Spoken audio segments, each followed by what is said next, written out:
think I got it.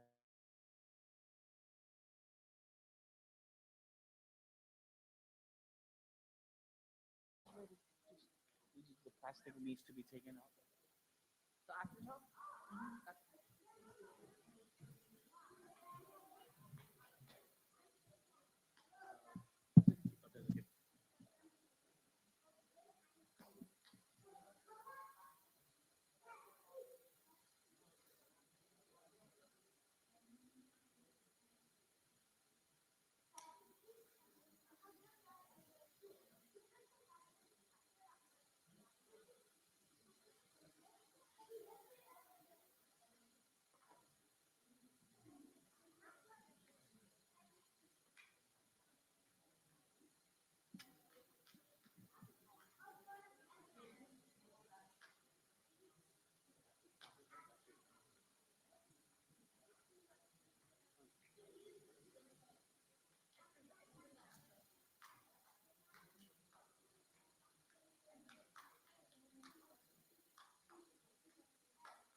السلام عليكم ورحمة الله وبركاته. بسم الله الرحمن الرحيم. نحمد ونصلي على رسوله الكريم. أما بعد. رب اشرح لي صدري ويسر لي أمري واحلل عقدة من لساني يفقهوا قولي. Brothers and sisters, Jazakumullah khair. I would like to welcome Sister Fatima and everyone over here for joining us for our second part in a Ramadan prep series. Now, traditionally, I used to have this presentation called Fasting the Physician Within. Now, excuse me, Philip Paracelsus, the founder of toxicology and one of the three fathers of modern Western medicine, okay, along with Hippocrates and Galen, wrote 500 years ago that fasting is the greatest remedy. It is the physician within.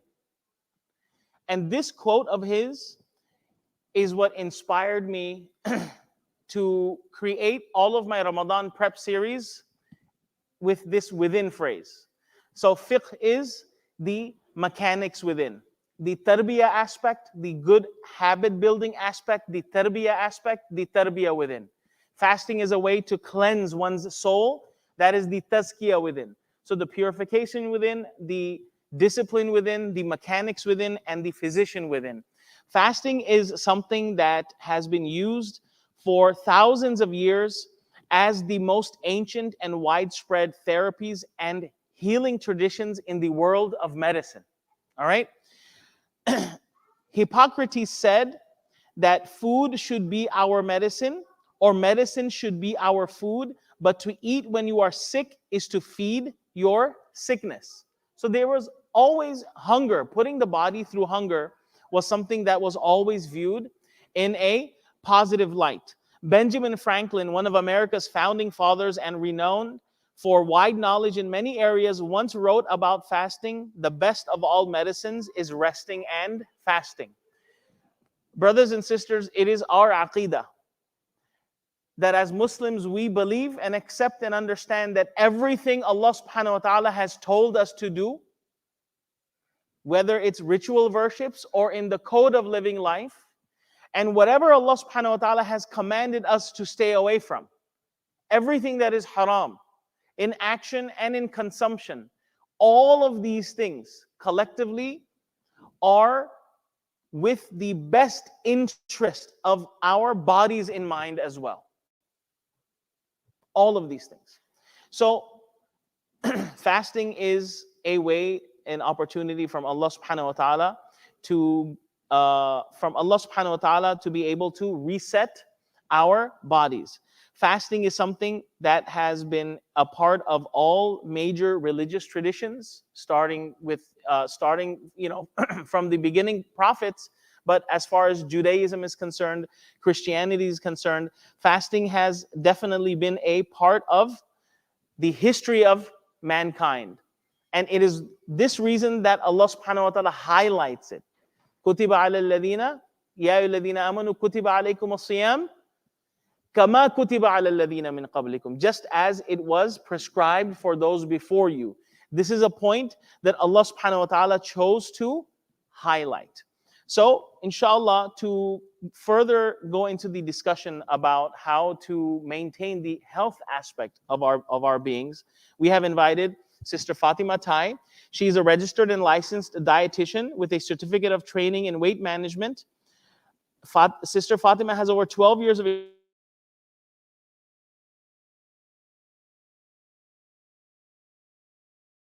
who suffered from chronic disease such as diabetes, kidney disease, hypertension, cholesterol, gut health, etc.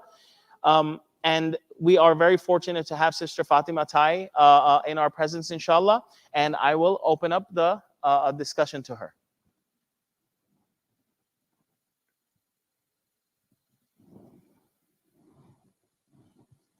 Yeah, go ahead. Yeah.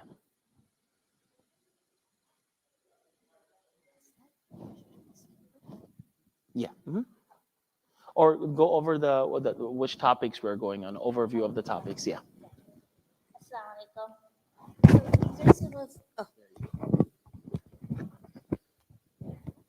Assalamu alaikum. Can you hear me? All right. So some of the topics we're going to cover today, the Imam already talked about, like the history and the benefits of fasting. I'll go over our body's response to fasting, how our body responds over the 12 to 14 hours of fast that we're doing. We'll cover some very practical nutrition tips together. So my hope is that when you leave today, you have some practical ideas with you that this is what I should do, this is what I should do to make healthy changes and have a healthier Ramadan. So in that, we'll talk about like the different meals that we eat, how to keep ourselves hydrated, and then also a very common topic a question that I get is constipation in Ramadan. So we'll look at some practical ideas when it comes to suhoor and iftar, and then also the post Tarawih snacks as well. But just a disclaimer, the information here is for healthy adults who are not dealing with any chronic diseases, mainly kidney disease and diabetes, because that is very specialized and that's an individual case by case scenario.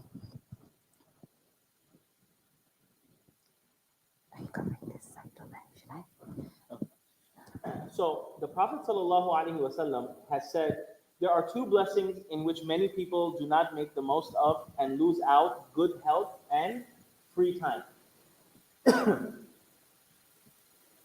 The Prophet ﷺ says there are two things. مَغْبُونٌ فِيهِمَا كَثِيرٌ مِنَ النَّاسِ. Many people are totally unaware, totally take for granted, and that is free time and good health. So subhanAllah,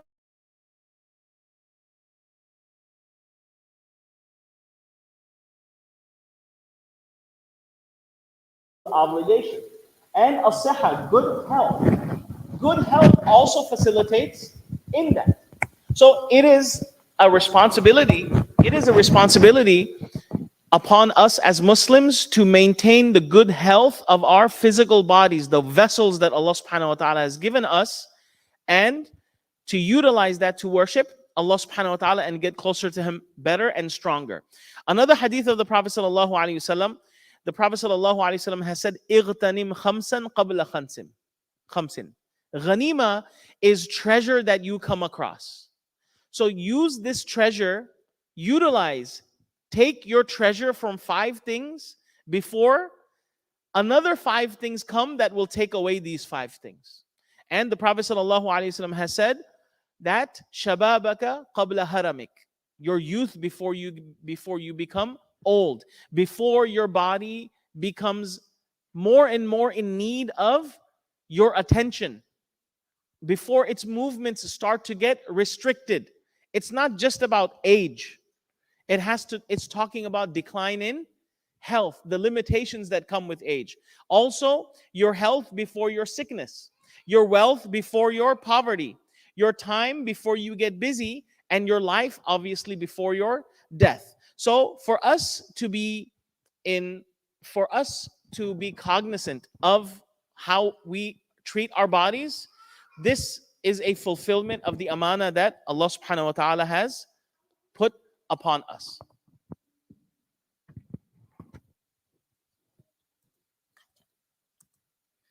All right. So, our purpose of being here is to have a healthy Ramadan.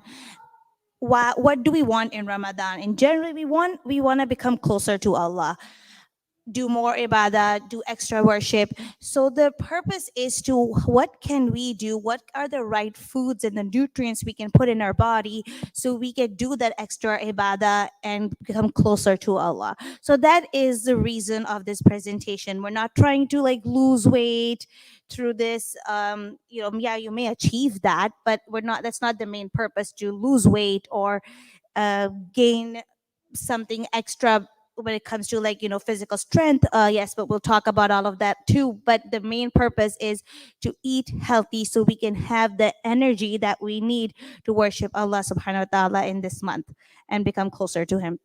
So how does our body respond to fasting in these 12 hours when we are not eating or drinking anything? First, we'll talk about this, and why this is important is because it leads us to what we should eat. So, the first thing is when we eat food, whether we're fasting or not fasting, the first thing our body does is breaks down carbohydrates. So we all know what carbs are, but we'll talk more about that too. But the first thing our body does is starts breaking down carbohydrates. That's the easiest and the fastest for our body to breaks down. And then it's the main source of energy. So we do want to eat carbohydrates because that's how we're getting fuel for the brain, for the immediate source of energy that we need. Sometimes if you feel low blood sugar when you eat like a piece of candy, you feel this rush of energy, right? Because it's the carbohydrates, the glucose. So when we eat a meal, it has carbohydrates, protein, and fat. Our body will break down carbohydrates, and then it will start breaking down, the other things, the fat, the protein, all of that. So when the food is broken down, it some of it is used as energy immediately, whatever your body needs, and the rest is stored away. So some is stored away as glycogen in our cells. When we have too much of something, it becomes fat and gets stored as fat in different forms in different parts. But the main thing we want to get away from this is over the next 12 hours when we are fasting, our first thing our body is going to use is glucose, glycogen that is stored in our cells. And then it's going to be broken down into glucose, and then it starts burning fat. So why is this important? Because we want to eat the a balanced meal so our body can start breaking down what it needs for energy, but also tap into our fat sources. So let's kind of go into a little detail. This is what our balanced meals look like. We talked about carb, protein, and fat. Our carbohydrates are our rice, our rotis, potato, corn, fruits, oatmeal. So one thing I want to point out that is usually a misconception, that our potato, corn, and fruit actually do fall under carbohydrates. Even though fruit is healthy, it's great, but it is a source of carbohydrate. So when it comes to the grams of carbohydrate in a third 1/3 cup of rice and a serving of fruit, it's exactly the same, 15 grams of carb. So we want to put foods in the right category. Carbohydrate category, again, rice, our potato, our corn, fruit, our bread, roti, pasta, oatmeal, all those things. Then we have our protein, another major food group, our chicken, fish, eggs, our plant based proteins like lentils and chickpeas, tofu, all those things are protein. Of course, beef as well, but I just didn't put beef on there because I was trying to list all the lean sources of protein. And I'll talk more about that in a minute. And then, of course, we have our fats, healthy fats that we want to try to incorporate in our diet, our olive oil, almonds, walnuts, all our nuts and seeds, avocado, and of course, fish is a source of protein as well as our healthy fats. So basically, the thing is, what does this all mean? Like carbohydrates, protein, and fat. In practical terms, we don't take like a scoop of carbs, a scoop of protein, and a scoop of fat and put it on our plate, right? So what does this mean when it comes to building a healthy iftar and a healthy suhoor for ourselves? So kind of let's just dig into that. So one question. So Allah subhanahu wa ta'ala created fruit with the natural attribute of being what? Sweet. But then came desis. And desis, they take all of that fruit that Allah created sweet, chop it up into small pieces, put it in a bowl, and then add spices into that. This is called fruit chaat. How many of us have had fruit chaat? So, based on what you just said, having a nice solid bowl of fruit chaat is not necessarily the ideal thing to break a 13, 14-hour fast with. Is that what I'm hearing? I'm going to talk about that a little bit. So the answer is not just yes or no all the time. It really depends on our serving size, and I'm going to talk about that. Like how much can we enjoy, and what is the right size in moderation? Okay, because when we do iftari, little bowl that doesn't cut it, Yeah, right? that's true. We don't get the masjid serving size, right? We get the home serving size. Okay, but it's good because that's something that's and then I guess later on I'll ask about ruh hafza. Ah. Okay, all right. And that's a very, when you said desi misconception, like when I'm working with diabetic patients who are desis, very common thing is all I do is eat fruits now. I don't eat rice and I don't eat roti. I'm just eating fruits. So I have to teach them that, and that's something we work on together. Fruits, it is the same thing as roti when it comes to carbohydrates being in them. So you have to put them in the right category. Same with potato. It's not considered, it is a vegetable, but it's a starchy vegetable, which is why we put it in the carbohydrates category. So when we build our plates, we have to remember these things where our food is going to fall under. So this is me trying to display how, let's be practical. Like I said, I wanted this presentation to be very practical. What can you take away from it? What can you be like, okay, this is my goal for this Ramadan, I'm going to start doing this. You don't have to try to make all the changes, just maybe one or two things you're like, okay, you know what, this is what I struggle with. This is what I'm going to work on. These are some of the ideas you got from today. So like I said, very practical, hopefully. When it's iftar time, we break our fast. We'll do our date. We don't really want to do water, and then we can do some fruit. All right. So I'll talk about portion sizes, how much water in a bit. But the important thing to remember is, of course, we're gonna do our date. It's a fruit, but I didn't want to put it in the fruit category. I'm gonna put it as just separately date. Drink water. Drink water, and then one of the slides later I kind of talk about how much water is a good idea to drink, and just to kind of break it down, and then have some fruit, some refreshing fruit.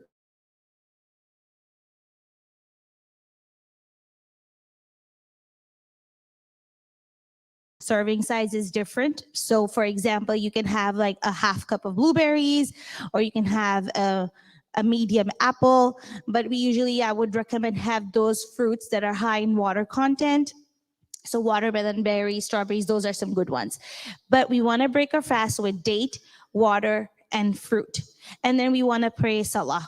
The idea is to, when you break it down, is because after being hungry for like 12, 13, 14 hours, when we see the food in front of us, we just want to eat, eat, eat. So we're not able to slow down.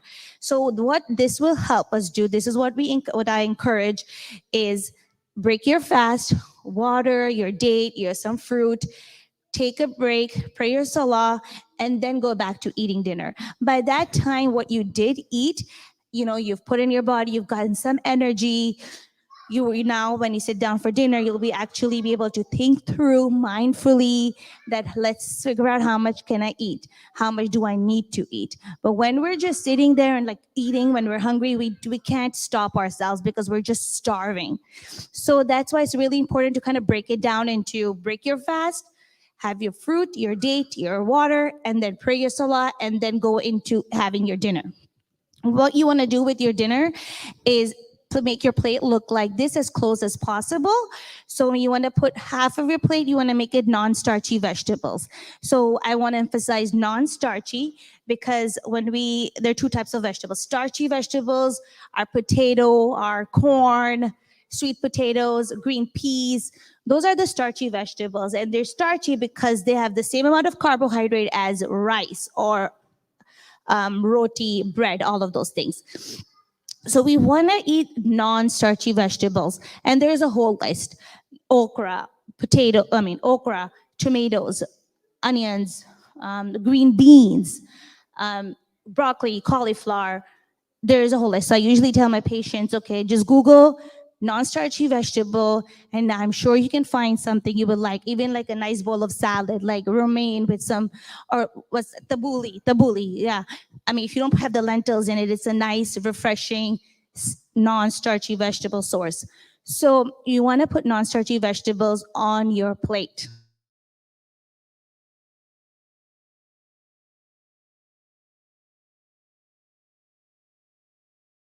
So protein, you want to try to stick with lean as much as possible. Chicken, fish, even if it's like dal, chickpeas, all of those things. And then other quarter, you want to do carbohydrates. So it's best to do whole grains, the ones that are full of fiber. So like try to do like brown rice or whole wheat tortilla, or like if you're doing homemade rotis, then like, made with whole grain atta, those kind of things.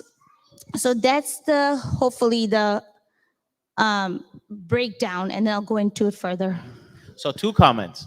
Subhanallah, the Prophet sallallahu alaihi wasallam is mentioned in a hadith that when the Prophet sallallahu would break his fast, he would break it with al aswadain.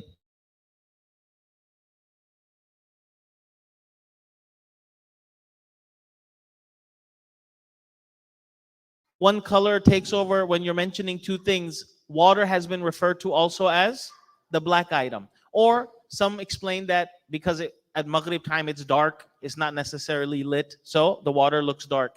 So the Prophet ﷺ would break his fast with dates and water. Now, subhanAllah, do you know how long it takes for our brain to register that we have eaten and we are actually full? It takes 20 minutes. It takes 20 minutes for the brain to send the signal to the body that you don't need to eat anymore, we're good. And what happens in the first 20 minutes of iftar? That's where all of the food goes in. So subhanAllah, we understand when we come to the masjid, you get dates and water and then we come and pray. But even if we are breaking fasting at home, this is a habit that we should establish. Like aram se khao, afterwards. Have the dates, have the water, have a little bit, and then go and pray. And in that time, your brain will already register and your body will start feeling satiated so that you're not going to go nuts after you come back. Another thing, this plate. So half vegetables, non-starchy, half protein, and half carbs. What usually happens in Ramadan or any dawat? Half is biryani, and then the other half is the protein. The roti doesn't go on the plate, it goes on top of the food. And where does the veggies come in? The veggies are squeezed in the two halves where the biryani and the protein meet, right? A 1/4 is made in that somewhere to put vegetables on top. Subhanallah. And look at what it is over here to have this type of healthy balance, inshallah. And I'm repeating this because I'm talking to myself right now. All right. All right. And like I said, 20 minutes. By the time our brain gets a signal, you're full. 20 minutes. It takes 20 minutes. And then when we're starving and we see food in front of us and we're like, okay, yeah, I'm just going to keep eating. I have so much time for Isha. I can keep eating. So this really forces us to get away from the food. What I usually tell my patients is don't even put everything in front of you on the table. So just put what you're going to eat in front of you, and that's it. If you put the whole pot there of, say you made biryani and it's all there, then you're just going to be like, you know what, let's just eat right now. It's already here. And then eat it. So don't even put it in on your table. Just leave it in the kitchen. Put it what in on your plate, what you're going to eat, and then that's it. So that really helps to be mindful. And then I was thinking of something else, then I can't remember. Another comment came to my mind, but I'm sure it'll come to me. So just to kind of like nutritious iftar, have a serving of fruit when we're breaking your fast. So you have to remember, I said a serving of fruit. Now, every fruit has a different serving size. When it comes to those like watermelon, berries, banana, apple, they all have a different serving size. So I can't go into each one individually right now, but Google what is a serving size, for example, of what fruit you're having. When it comes to having fruit chut, what I usually would recommend is measure like 1 cup. Use a measuring cup and just measure 1 cup. Go light on the sugar and the salt that you put in the fruit chut. I usually, when I do mixed fruit, like I just don't even put like sugar and salt. It tastes great by itself. Try it, but use a measuring cup to measure how much you're gonna have on your plate. Put it on your plate, and that's it. Don't have the whole bowl in front of you on the table. And just to remind you, like, like I said earlier, we all the information we're going to cover here, choose 1 or 2 things for yourself that you will work on for yourself. So choose a goal, like, okay, you know what, I'm going to do this Ramadan. It's going to be hard to make all the changes, especially when it comes to a plate looking like this. If your plate already doesn't look like this, well, we can't expect to change ourselves like over time. It does take time. So choose like what will work for you, what can you work on, so you can consistently work on it and build those new habits, which is what we try to do in Ramadan anyways, right? Try to build those new habits, whether we're going to pray tahajjud or extra sunnahs. So, choose something that you can build as a habit for yourself and stick with. So have a serving of fruit when we're breaking your fast, water, pray your salah, and then enjoy 1 cup of raw vegetables or half a cup of cooked vegetables. So if you made okra, for example, you can measure half a cup. Or like I said, just try to do eyeball your plate, or 1 cup. So the what I want to point out is I use the word enjoy, because don't feel like you're being pressured to make this change. Enjoy it. Put lime on it and all your favorite veggies that you can find. Like, enjoy it. Think positively about it, and that really helps making a change. Eat lean protein. Try to avoid red meat and do more lean protein. Red meat increases fat, has higher cholesterol, higher saturated fat. It causes more inflammation in your body. So in general, we want to try to eat more lean meats. So what about tandoori naan and our pakoras and samosas that we all are so used to eating? So what I want to remind you is that this 1 month, what is our focus? Our focus is that we want to come closer to Allah. We only have this 1 month where we can do this, earn extra reward. When we go crazy and eat a lot at our buffets and dawats, and we only have that 1 month, what happens? We get into a food coma, and then we end up just be either missing Isha or being late. But I want to remind you that, we can enjoy our foods, but we just have to eat them in moderation. So what does that mean? Like, for example, if you really, really, really love samosas, well, enjoy one samosa. That's fine, but you don't have to enjoy the tandoori naan, pakora, samosa, everything together on the same day. So that's what I want to remind you, that if you choose to eat samosa that one day, you had one samosa, but limit yourself that, you know what, I'm gonna only have one. Maybe I'm gonna make it with chicken instead of beef. Maybe I will air fry it. Maybe I'll bake it, and I'll limit myself to one. Maybe we'll do pakora, maybe I'll do tandoori naan. I really, really want to do tandoori naan today. Well, maybe I can do a half and that's it. But I'm still going to make sure I have non-starchy vegetables on my plate. So you can enjoy once in a while. There's nothing wrong with it. It's just we have to make sure that we are balancing our plate and not going all out, which is usually, sometimes I hear a lot of my patients be like, you know what, I did it, might as well just go all out. And you know what, I already ruined my day. Just eat it all, call it a day.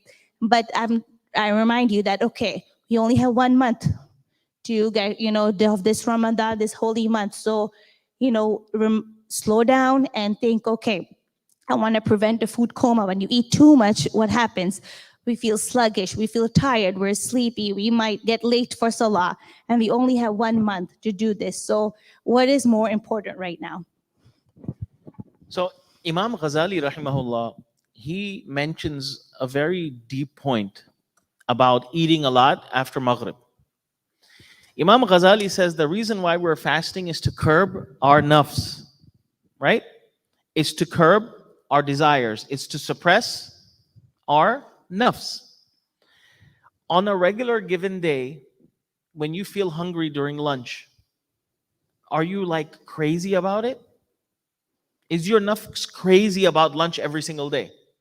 Not necessarily. So what happens is when we suppress lunch and when lunch gets pushed to dinner, you are crazier about food before Maghrib than before Dhuhr, before lunch, right? Your nafs becomes more inclined towards fulfilling its appetite in Ramadan. So, by eating elaborately and lavishly after fasting the entire day, one through that appeases their nafs even more than they would on a regular day had they not fasted. So the amal of fasting becomes counterintuitive when a person shoves a whole bunch of food in their mouth and the food becomes the main focus. The purpose of fasting is so that food does not remain our focus. Fasting doesn't mean so that your focus can be on food only at Maghrib time. All right? So the purpose is not about eating a whole bunch. As Sister Fatima mentioned, that it does have an effect on a person's prayer, on a person's performance. You notice, listen, when you go to shadis that start late and serve food late and you eat a whole bunch of food, you know how you feel when you get home. Especially if you haven't prayed Isha. That's the heaviest Isha. The heaviest Isha is the Isha you have to pray before going to sleep after coming back from a late shadi and having a lot of food. Yes or no? And heartburn. So that and the heartburn. So may Allah subhanahu wa ta'ala guide us. Now, Sister Fatima is going to talk about a nutritious suhoor. And I'm going to preface that by sharing with you a hadith of the Prophet sallallahu alaihi wasallam. Tasahharu. Do suhoor. Like wake up for suhoor. فَإِنَّ فِي السُّحُورِ baraka. There is a baraka in suhoor. Baraka means there is this growth. There is this fulfillment. There is this nourishment that is in suhoor. And the Prophet ﷺ also said the difference between us and the Yahud in the amal of fasting is the fact that Muslims wake up to do what? Suhoor. Also known as sehri. All right? For the desis, we call it sehri. So, go ahead. All right, so we want to do suhoor, of course, like Imam mentioned. Another thing, we want to eat the right type of foods at suhoor so we can give ourselves enough energy to last through this fasting hours.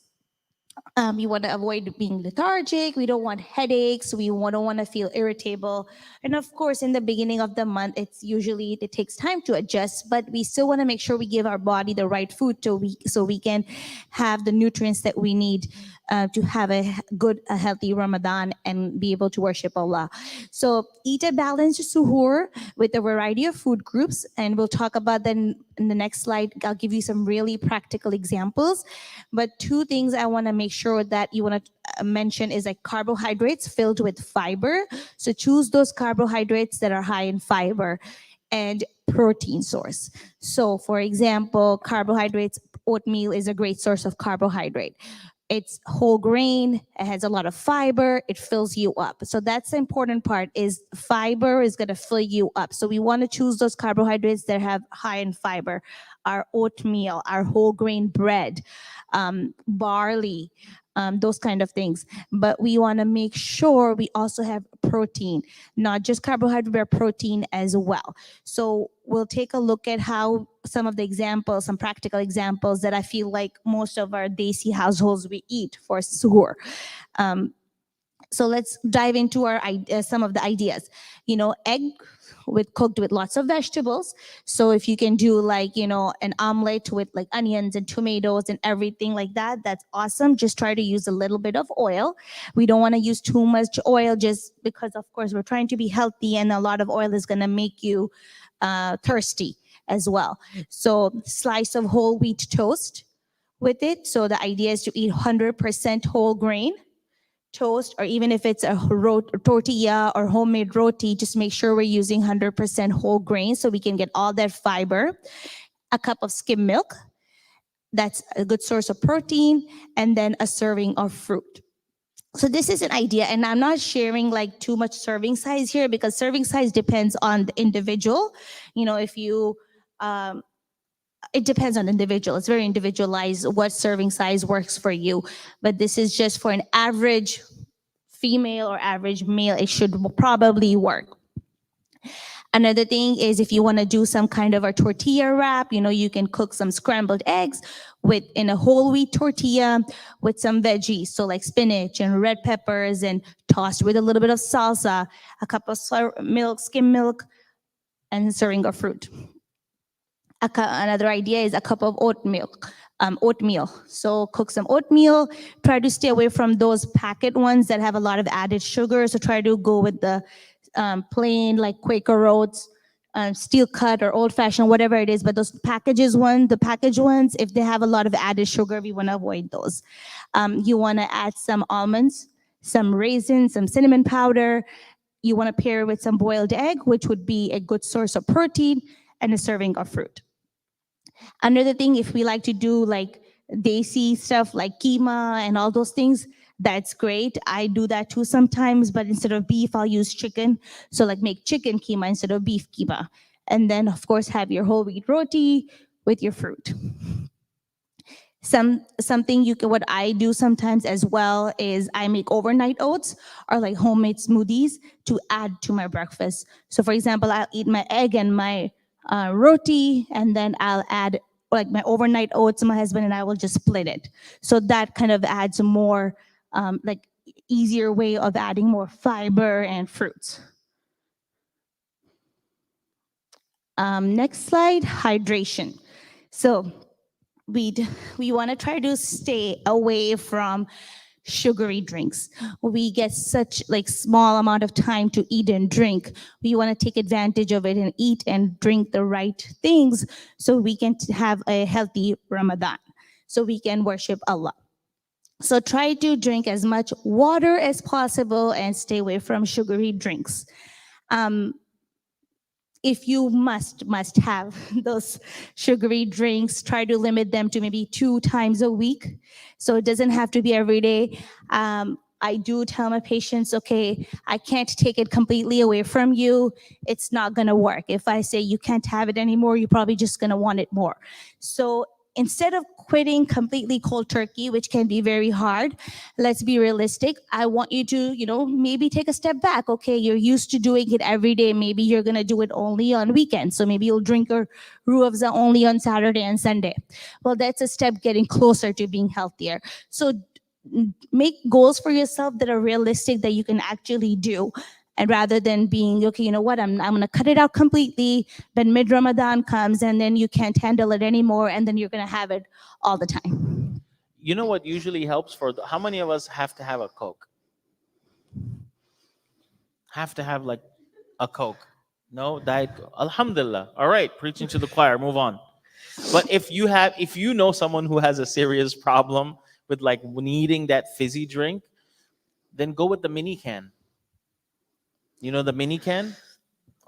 They have a mini can version of the cans, and for someone who needs it, it'll take the edge off, and you have less tawbah to do, right? Because it's a smaller can. Just wanted to throw that in there. When somebody knows who wants some fizzy stuff, I usually recommend sparkling water. So, sparkling water is a great option. It's just carbonated and it's water, and that's it. And you can add like lemon to it. You can add mint to it. You can add raspberries, blueberries. Make it a little bit more flavorful by adding fruits and herbs. So that's also a great way to enjoy a little bit of fizz if you are craving that carbonation. And my question here is, what are some alternates to like sugary drinks? For example, if you really, really want something sweet besides water, well, maybe a coconut water, a little bit of coconut water might be a little bit, because it's a natural source. I'm thinking, what is natural source, right? Ruh Afza is mostly sugar. I don't know what's in there. I think it's a sugar. Ruh, please, Desis, no more Ruh Afza. So, Ruh Afza is made by who? Hamdard's what? It's a pharmaceutical medicine company, right? The amount of sugar in Ruh Afza is meant to be administered in an emergency situation for someone whose blood sugar and glucose level has gone down. Ruh Afza. Wake this soul up. It's like in case of Ruh Afza should be on the wall in case of emergency. Break glass and administer a capful to someone who's feeling like they're about to faint. And yet we add it in milk and make it really red and drink Ruh Afza. It is such a shot of sugar and glucose for the body that's only meant for an emergency situation. That's my take on Ruh Afza. I really like that. I'm going to use that next time. I didn't think about it that way, but that is so right. Okay. But still, Ruh Afza ab loge. Okay. Yeah. Whatever helps you sleep at night. So some things like, like I really would recommend like trying like carbonated, like, just sparkling water. If you want something fizzy and something different, you can make your like fruit infused water with like fresh berries and lime and mint. And that really does add flavor. Just make it a few hours before, keep it chilled in the refrigerator, and you will notice that it does make it refreshing, more fun than drinking maybe plain water. Otherwise, you can do coconut water. If you must, you can do like a little bit of 100% juice. Make sure there's no added juice. I'm just trying to think of more things that, okay, if you're going to drink something sugary, I would rather you drink 100% fruit juice than Ruh Afza, which is just sugar. So all right. So think about like, what, but let's get more practical. Like, how much water should I take? I feel like this is like the most important slide. And I'll tell you why after. Well, we know that we only get a little bit of time to eat and drink, but this is very practical. Let's do this. Adequate water is important for digestive system as well. So I've broken it down into what to do in the morning, what to do after you break your fast. Drink at least 3 cups in the morning, and drink at least 6 to 7 cups in the evening when you're awake from like breaking your fast till like you go to bed. So this will help you definitely keep track of it and be like, okay, you know what? I had this much, I didn't. What can I do to do more, increase it? So it's a very practical tip. If you can take, like, I know some of you guys are taking pictures. If you can definitely make this one of your goals, it will really help. It will help you staying on track with also your digestive health, which is a very common question I get is, I get constipated in Ramadan. What do we do? Definitely we want to increase our fiber intake. If we follow the plate method where we have our non-starchy vegetables, our fruit, and if we have the right amount of water throughout the eating hours, you'll be closer to that goal that you won't feel constipated. But if you still feel constipated in Ramadan, a very practical tip that has worked for many who have tried this is chia seeds. Chia seeds, basically just soak them in water every night, and at suhoor time, 2 tablespoons or 1 tablespoon of chia seed in a cup of water, and that should really help. It's full of fiber and also omega-3s, the healthy fats. So chia seeds are a great way to add fiber to your diet and help you with that constipation. And I know this trick works because many people have tried it in my own family. So let's talk about post-Tarawih snacks. When we come back from Isha, I mean, maybe weekdays you don't have time because you're too tired, you go to sleep because there's work the next day. But if you are staying up and you want to eat something, Let's choose some good options that will give our body the energy and the nutrients. So one thing to remember is also always make it a carbohydrate and protein combination. So not just have a source of carbohydrate, but combined with protein. So that helps with keeping our blood sugar balanced. So here are some examples. Have your non-fat Greek yogurt, plain, no added fruits to it, because the ones that we buy that already has fruit on the bottom, they have added sugar as well. Add your own fruit, add a little bit of, drizzle your own honey, like the way you like it, but I would rather you get plain and make it sweet yourself. And fruits, chop up your strawberries, mix them up nicely. They add a great amount. It's sweet. Non-fat cottage cheese with berries, skim milk with some apple, peanut butter and apple, avocado toast. It's a great healthy fat, avocado, and then a whole grain bread. Homemade smoothie with flaxseed or chia seed. That's a great way to add omega-3s, your healthy fats, as well as your fiber. And then even a boiled egg and fruit is a great way to have like a healthy filling snack that will give you the nutrients that you need. So in this list, after Taraweeh, which is second iftari, right? I don't see uh, leftover samosas from Maghrib, right? Leftover pakoras from Maghrib. How many have you had cold pakoras at night? Right? So the food doesn't go in the fridge right after iftar, right? It'll kind of linger around on the kitchen counter until the second iftar, which is after Taraweeh. So this is a good lesson and a good note to self that um, after Taraweeh is not the second iftar, but it is the first iftar for those who lead Taraweeh. Those who lead Taraweeh, yeah, post Taraweeh is their first iftari. All right, mashallah. Fried food, salty foods, they make us really thirsty. We all know that, right? Like when we eat that fried food, and a lot of it is gonna make us thirsty, and that'll make it difficult probably the very next day as well. So what I do, and once in a while I do, I mean, I don't make it just because I don't know how to make samosas, but if we ever have it, um, we only like I like only bake two. Um, the frozen ones, like once in 2 weeks, we're like, okay, let's do that. We'll probably only bake two. That way, there's you eat it and it's done. Like I ate one, my husband ate one, we're done. There's no leftover. So I like if you guys are preparing, setting up a whole meal and iftar and so the one thing is to just make less. That really forces us to be mindful. Just make less. Don't have a lot of extras and leftovers, and that really helps. So the bottom line is we want to have a healthy Ramadan so we can worship Allah better, become close to Him, and take advantage of this 30 days. So the idea is not to try to lose weight and be healthy for any other reason, but to become closer to Allah and having that energy that we need to worship Him.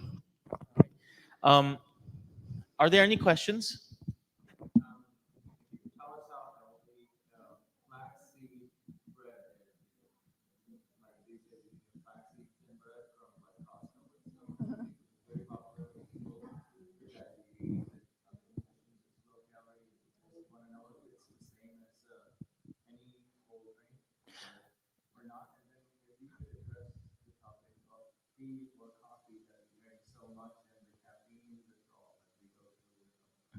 So the question is to shed light on the benefits of flaxseed bread as opposed to other breads, and also to address the issue of caffeine intake, especially through chai and coffee, how to deal with the withdrawal, and then how to kind of prep ourselves for that. Yeah, those are very good questions. So when it comes to the bread, it's so much out there. You really have to find the right product. So one thing, starting point is to start reading the nutrition labels in the back. When you look at the ingredient label, if you want to make sure it's whole grain product, the first ingredient should say whole grain flour, or it should say water, and then the second ingredient is whole grain flour. So you want to make sure if it's whole grain, read the ingredient label to see what's the first ingredient, and if the first ingredient is water, what is the second ingredient. So that way you'll know it's whole grain. All right. And then if it's whole grain, because it says oats or whole wheat flour, you want to also look at the nutrition facts label where it says carbohydrates. And then under there, there's now finally, it's a new thing that they didn't do before. It's called added sugar. So you want to check for that to make sure that how much added sugar is in bread, because we have a lot of brands out there that have a lot of added sugar in bread. So those are the first two things I would check. If it says flaxseed bread, if it starts with whole grain on the nutrition facts label, then you're on the right track when it comes to getting that whole grain bread. And then yes, probably flaxseed is in it. But how much is in there really depends on the nutrition facts label. So the way it's done is if it's the way they are listed. So if it's the first ingredient, then it's the most of it. And as we go down, then it's less and less and less of it. So how much flaxseed is in there, we'll really won't know. But reading the nutrition facts table will give us a good idea. Flaxseed gives us healthy fats, so that would be monounsaturated fat and polyunsaturated fat. So if you're grabbing that bread for those healthy fats, read the nutrition facts label, and you'll see under the fat category, it should say monounsaturated and polyunsaturated. So those are a few ways to kind of know. But if you like want to come up afterwards and show me the picture of the bread, I can definitely take a look at it. But chai and coffee, yeah, that's a good question. So if you want to still drink that 1 cup and you've done it all your life and you're fine in Ramadan, go for it, right? But if you want to quit, I would say start kind of weaning off before Ramadan. We have 25 days in Ramadan. So if you would like to not want to drink coffee or tea in Ramadan, then slowly start weaning off of it. Now that way in Ramadan, you won't be dealing with all the withdrawals. But if you drink one in the morning and one in the evening, and your body's used to it, and you're able to do it, and you're fine, I don't see anything wrong with that. What about decaf? Oh, okay. I mean, well, yeah. Decaffeinated. When it says decaf, it really still does have a little bit of caffeine. What I would watch out for is the amount of milk and the sugar you're putting in there. So that's really important. And tea and coffee does dehydrate you a little bit. You have to go to the bathroom a lot more after that. So you have to make sure you're keeping that water intake high. So drink a lot of water if you do decide to drink that chai and coffee. Did that help?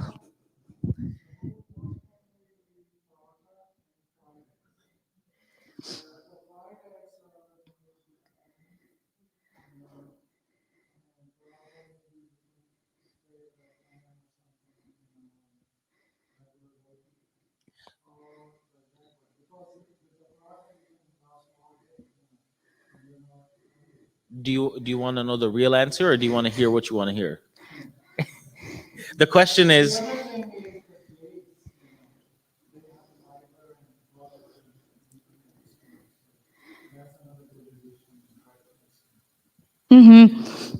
so the question is paratha and fried eggs part of your balanced breakfast or balanced suhoor? Paratha, for those of you who don't know paratha, it is a dough, uh, multi-layered dough that is fried in oil, and that's the vessel for the fried eggs to go into the mouth. So go ahead.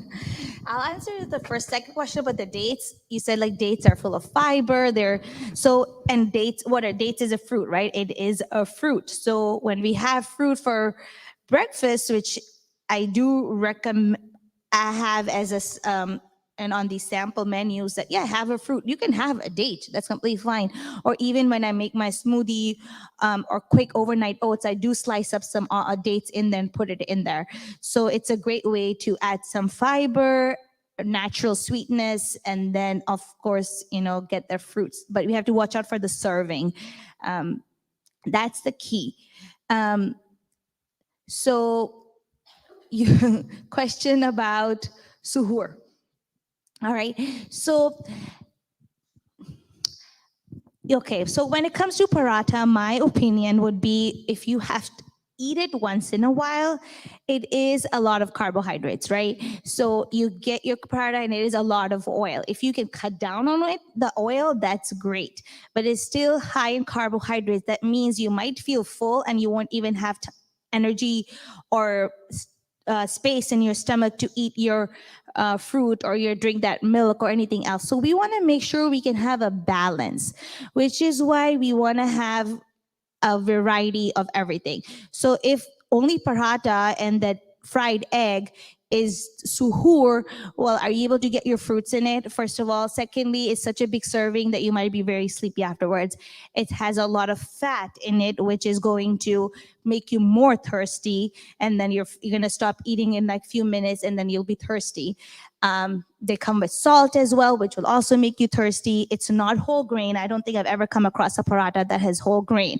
If it's whole grain, then it has fiber. It's going to keep you full for longer. So it's not the best option. Say you can have it like once in a while, but I would definitely encourage trying to do more that is like full of fiber foods, those healthy fats in there. Instead of fried egg, maybe do fried egg once in a while, but do boiled egg so you can have less fat and then not feel lethargic and thirsty throughout the day. So for our guests on your way out, we have two tables, one on the sister side, one on the brother side. We have an example of a healthy snack, and we do encourage you to enjoy it on your way out. You're not going to hear all this health virtues about health and just walk past because it's carrots and cucumbers. Okay, so there are individual serving size of hummus. There are cups for you to put cucumbers and carrots in, and there's also Greek yogurt with blueberries, strawberries, and also honey that you can drizzle over that. And chia seeds. And chia seeds next to that as well. So please do indulge on your way out, inshallah. Take for yourself, take for your family. You can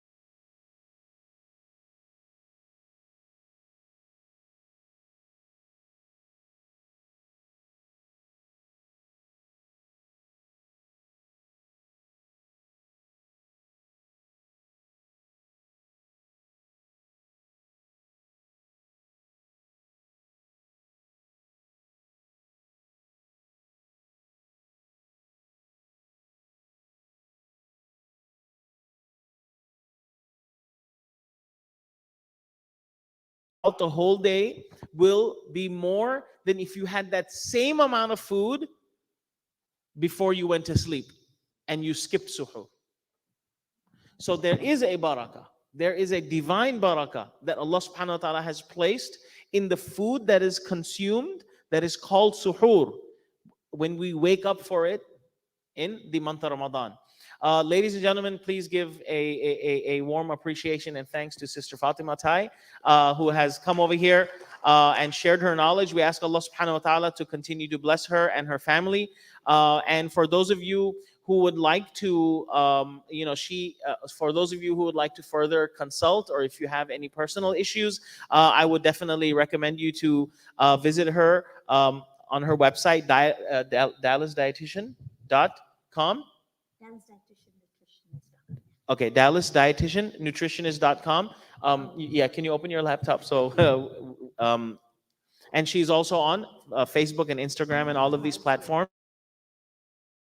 There you go. So these are her cards. If there's something that you would like to consult with her, I would highly recommend that. Jazakumullahu khair. Assalamu alaikum wa rahmatullahi wa barakatuh. And please do help yourself on the way out.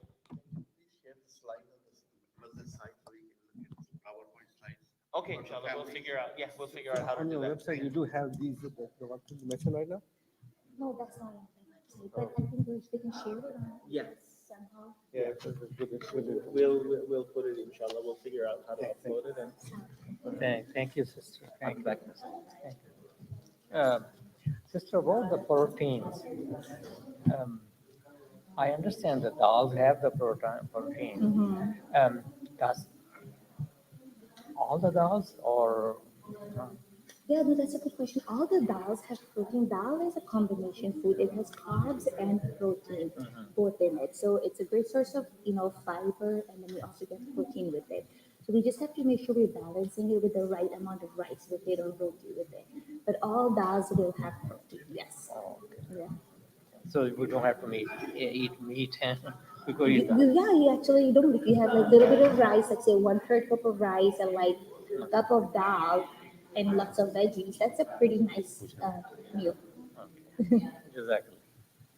Assalamualaikum. Hello, Assalamualaikum. I had a question for my mom because she had this is maybe outside of like Ramadan question. They said that she needs to lower her cholesterol Oh, okay. and just have a Borderline diabetes. borderline. She was diabetic, yeah. No, I mean, yes, but it's borderline. What kind So of what should tasty foods can we It's have? such a, it's not a simple answer when it comes to diabetes. The quick thing I could say is like, definitely to lower your cholesterol, you want to decrease the beef intake. So somebody who's trying to work on, like, usually the doctor tells them, like, 3 months, come back and check, right? So I'm like, okay, in those 3 months, I would say just cut down on beef completely. That way you can see a difference. So no beef, less oil, instead of fried egg, do boiled egg, and increase your fiber. So maybe oatmeal and a lot of those veggies. But in the eggs, there is a cholesterol. Yes, so take the yolk out and do egg Oh, white. okay. Oh. When you say less beef, so we can eat lamb instead. Lamb doesn't have saturated fat, yeah. So it's beef. Oh, It's okay. mostly beef. So when it comes to like red meat, lamb, and like goat, they're not that high in saturated What about fat as the chicken? beef. Chicken is great. It's like the breast part of the chicken is great, but the thigh meat is still higher in saturated fat compared to like the breast part. So try to do it like the breast meat. And what about the cholesterol? That's for the cholesterol. That's for cholesterol. Cholesterol. So diabetes is like more, it's like more detailed. I would say to start off would be to follow that plate. Remember that I showed you that plate? This plate? That's the best way to start when it comes to trying to handle your diabetes. Start with that. And, incorporating those non-starchy vegetables, and then eating regular throughout like every 4 or 5 hours eat, so you're not having big meals. When you have big meals, your sugar spikes. So having every 4 hours eat something. And that's the two main things I would recommend starting with. So that plate, and then making sure you have small meals throughout the day. So like not just skipping meals, like have, breakfast. Then 4 hours later, eat maybe a small snack, or maybe it's lunchtime, but eat lunch. Then eat a small snack before dinner. That way you're not eating a large meal. When you eat large meals, blood sugar just spikes. And balancing it with the vegetables and protein. Okay. And you were saying about avoiding the sugary drinks as the diet. Are the diet sodas okay? No, I don't like drink. No, So but I was the asking thing- for myself. I don't like Right. any drink. It has no sugar. Yeah. Yes. Yeah. In general, it still has artificial sugars, which, yes, there's research out there that they're okay, some that they're not okay. It has chemicals. So I, as a dietitian, I don't feel comfortable saying like drink it, Yeah. but it has no sugar, yes, compared Is to. is it better than a sugary drink? But I think sparkling water is better. Sparkling Yeah, it's sparkling water is better. Or if you have to have it, do it in moderation, like once in a while, kind of a thing. Sweetener they use aspartame is pretty controversial. Aspartame is controversial. Don't eat fruit. There's Sugar like inside the research, fruit. Exactly. So that's what I'm saying, like What if about you the? Have you heard of the if you monk fruit? Yeah, Is yeah. that okay? follow I this, don't know you'll see after, that like but that's fruit supposed to be natural. is in carbo. The It's the same stevia thing and as everything, right? carbohydrate. But Yeah, maybe yeah. It's supposed to be natural plant. you can eat it. You can always eat it as long as Yeah, maybe because it's it's not expensive, and the also maybe most because of it, Like, it for has a really example, strong taste too, don't just eat right? I like mean, a stevia has a bowl very of strong fruit taste, and that's so it. it might not Yeah. go well with Coke. I don't know. Banana, same thing, exactly. Yeah, it's a carbohydrate, so fall under fruit, which is a carbohydrate. So for diabetes, this is what your plate should look like. When I'm working with diabetic patients, this is how I tell them to start. But the sugar inside the food. Yeah. So we should eat whole, just If you can definitely eat it, you just have to make sure you're counting it as a carbohydrate. Because even if you have diabetes, you cannot just not eat carbohydrates. You still need that sugar because what happens when you don't have that? It's going to have hypoglycemia, right? Your blood sugar is going to drop. You don't want all of that either. You still need that sugar. It's just you have to balance it with your like a half apple, half with protein, balancing it with like a protein. So if you had like, for example, like what's your favorite fruit? Banana? No, amrut. Amrut? So what would amrut go well with? Like a protein source? Yeah, guava. Like I would say like maybe like say have is it a small one or is it a big one? So it's a small one, right? Yeah, it's small one. Right, yeah. Country is very- Yeah, but here's the small one, Yes, right? okay. I mean, I've seen the big ones at like that Asian market. Where were we? Which one? What? I would say eat like half an apple with a protein. Do you like peanut butter? Yeah. Okay, great. Have half an apple with peanut butter, like peanut butter that has no added sugar. So I would say read the label. But That there way is you- lot of cholesterol in peanut butter. So we're only having a little bit. Go with almond butter. So the thing is, when we eat cholesterol doesn't always go in our body to become cholesterol. It's the saturated fat that becomes cholesterol. That's the harmful one. So when we want to lower our cholesterol, yeah, that should be fine. Almond butter, cashew butter. Sorry. No, that's okay. Do you take cholesterol medicine? No, I don't take, I didn't take antibiotics. No, oh, sorry. No. Diabetes. You take diabetes? And You take, cholesterol, I didn't take it so medicine. no medication, No, right? no medicine. So then you don't have to worry about grapefruit at all. When you take cholesterol medication, then you have to worry about eating grapefruit because it interacts. It's like a drug food interaction. Otherwise, it's fine. Yeah.